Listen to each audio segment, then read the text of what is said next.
All right. So the purpose of this is I want to help share something that has been on my mind for a very very long time, and it's in regards.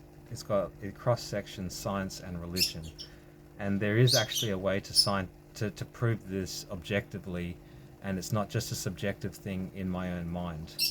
And so the real crux of the issue is identity. In the West, we're facing total collapse right now, and we can see chaos absolutely going rampant across all Western nations in the world.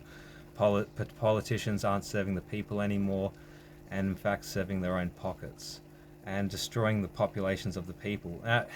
Look, we can blame other people, but we need to look at this from a different approach, in my opinion. We need to look at this as in an identity crisis. And the real identity is that we've been given a false identity uprooted by our original identity. And so, what I'll explain that in the West, our cultural heritage comes from the Judeo-Christian principles. They have birthed the entire Western nations, and as a result of that, we have all the fruits and technologies of today. Out of the Judeo-Christian and the Greeks birthed the philosophies, the sciences, and everything we take for granted today. It comes from the presupposition of a God or the good as at the crux of the issue. A lot of today in the modern world, people reject the idea of God, but I think people don't understand it or look at it from a different perspective. I think people are looking at it from the entire literal perspective rather than it being more deeper than that, like a deeper than even than a metaphor. And so, what I have to say is it's quite important in the sense that I've looked at all the literature around the world from different religions, mythos, ethos, and I can't help but see cross sections between all these different religious sects. And it's very important that we understand that because identity isn't in oneself. Now, the world today, the lies of this world, if you want to put it in the religious sense, the lies of the world or things of this world wants you to focus in on yourself. And there is some necessary truth to that, but that isn't the ultimate identity. And so when man's identity is only in myself, in here, and it's not in here but out there as well, then we have a dissidence between internal world and external world. And I think that the internal world precedes the external world. So I can explain that in more details, but identity in myself is rather limiting and narrow. And I don't know why people in the West would just so up and grab that and take that, do as you will and do what you want, and it's all about me. And this breeds narcissism. This breeds a an incoherent identity where we can get along. If it's my identity versus your identity, then it's me versus you. But if we have an identity that's tied together, and that's the point of Christ or Jesus. The Christ is a title, and the Christ, if you look at all the religious texts and even what Christ says, it says, "Deny yourself, pick up your cross, and follow me." And so, what does that really mean? You need to think. We need to think about that. To deny yourself, so deny this inward side of myself, which is the me, the persona, the ego, this identity that lives in the external world that's the projection of your identity. But what happens if it was an internal thing and that internal thing was a reflection of the outer?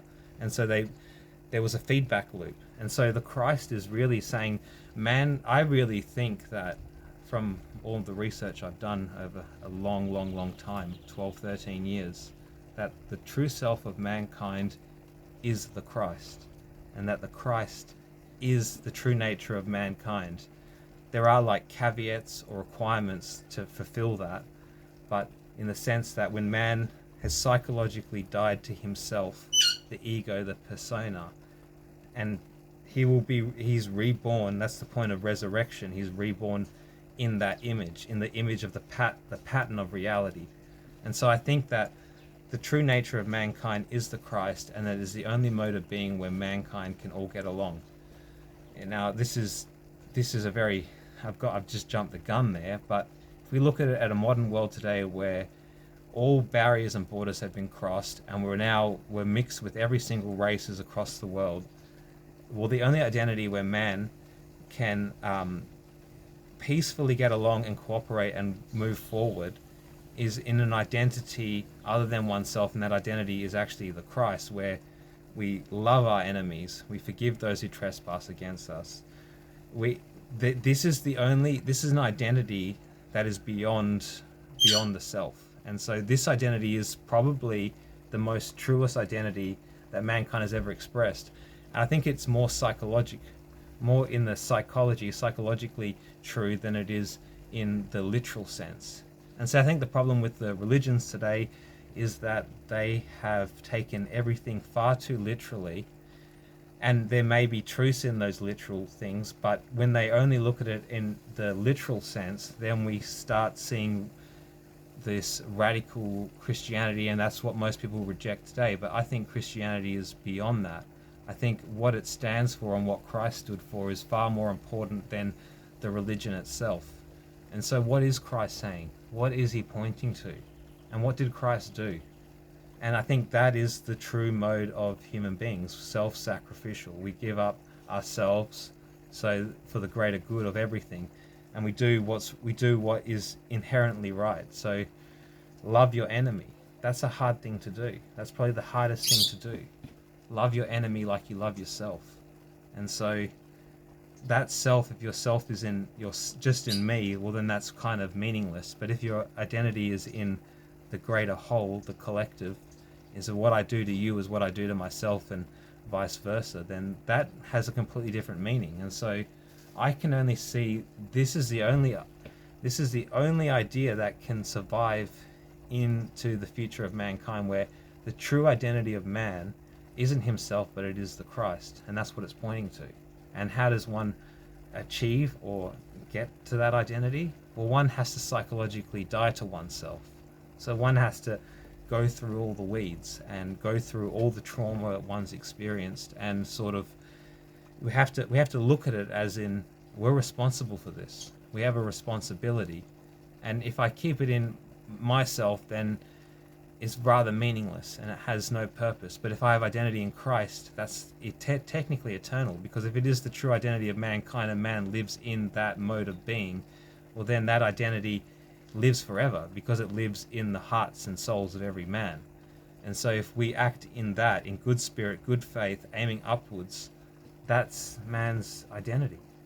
And it's not in me.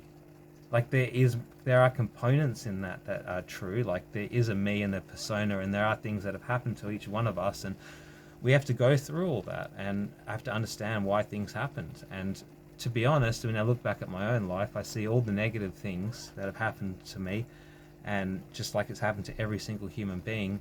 And if we can change our perspective and see how those negative aspects of our lives can be used for the good.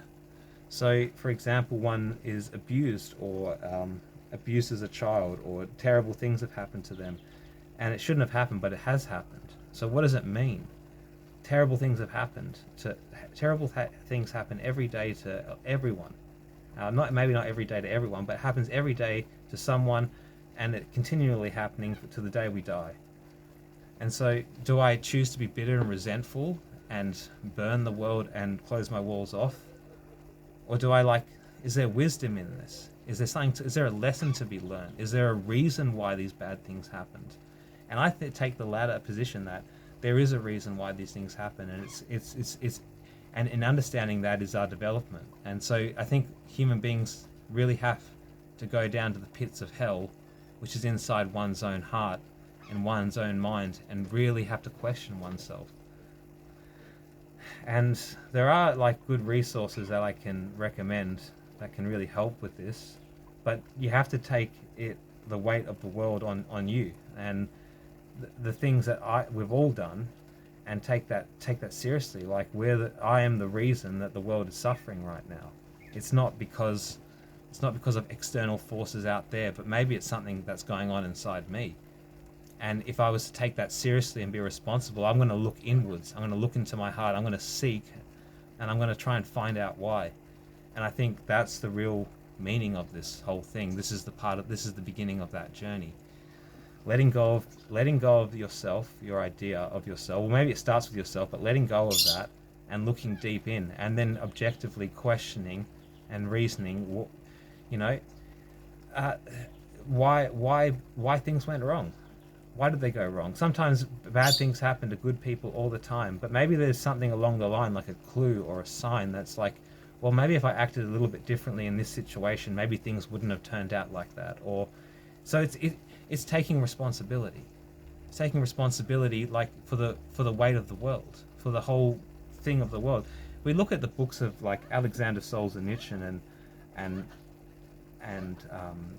Man's Search for Meaning, Viktor Frankl, or we look at those two books, the two people that lived in or were in concentration camps and came to the conclusion by the end is that these things happen because of my moral failings. And I think this might be actually true for all of us, is our own moral failings. And this is why it's bad things happen when good people stay silent. And I think that's the crux of the issue, is that we need to be taking the weight of the world on our shoulder and seeing that maybe I'm responsible for something here. Maybe there's something better I could be doing in my life. Maybe I should be aiming upwards, maybe not aiming down or blaming it on everyone else, being a victim. And I think this blaming victim mentality only perpetuates or enforces that false identity in oneself. And so when we throw that off and go, well, maybe there's a greater reason to why bad things happen to people, and maybe there's a lesson to be learned here, and maybe there's some wisdom to extract, and maybe we can learn from this. I think that's the true place to start with. And look, there is a really good resource out there, Philip Zambrindo or something, and it's called The Lucifer Effect. And if you just watch his lectures on that, it's quite mind-blowing. And I would recommend everyone who's interested or wants to kind of understand what the hell I'm on about, I recommend go watch one of those videos. Go watch it. There's a few university lectures online on YouTube for free. I highly recommend it.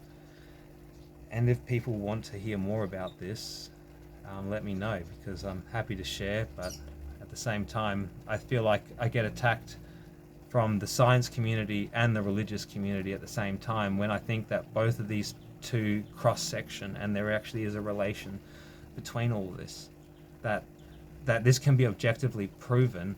And I think that the Bible and the religious texts, the myths, are actually psychological blueprints of the human psyche, the mind. And our mind works in this manner, and it's trying to describe a psychological state of a pattern of reality that is in harmony with the universe itself. And so if we resonate to that frequency, I think this is all hippy-dippy, sounds nonsense, but I think it's actually true. Like, it's objectively, scientifically true. And if you want me to explain that more, let me know and I will.